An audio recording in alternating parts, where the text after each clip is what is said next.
depensa ang kampo ng mga Duterte para ipabasura sa International Criminal Court o ICC ang kaso at palayain na ang dating Pangulo. Nasa frontline ng balitang yan, si Marian Enriquez. Halos 2 buwan matapos dalhin sa the Netherlands si dating Pangulong Rodrigo Duterte, naghain ng depensa ang kanyang kampo para ipabasura sa International Criminal Court ang kaso laban sa kanya. Ipinitisyon din nila na palayain na ang dating Pangulo. Sa naturang dokumento, iginiit ng kampo na walang jurisdiksyon ng ICC sa Pilipinas matapos ang opisyal na pagkalas ng bansa sa Rome Statute noong 2019. Kaya hindi raw pwedeng magpatuloy sa kaso ang ICC dahil wala ng legal na batayan ang kaso. Si Vice President Sara Duterte tiwalang mababasura ang kaso laban sa kanyang ama.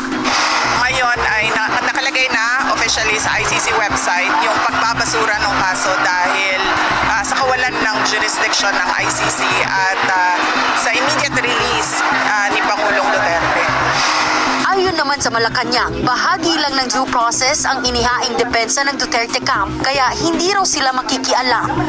Kung ang depensa nila ay walang jurisdiction ng ICC, then that's part of due process. Let them be. At kung ano ang magiging tugon po dito ng ICC, nasa kamay na po yan ng ICC. Nauna nang nanindigan si Pangulong Bongbong Marcos na legal ang pag-aresto kay Duterte dahil may obligasyon ang Pilipinas sa Interpol bilang miyembro nito. Sa ngayon, hawak pa rin ng ICC si Duterte habang hinihintay ang confirmation of charges na nakatakda sa September 23.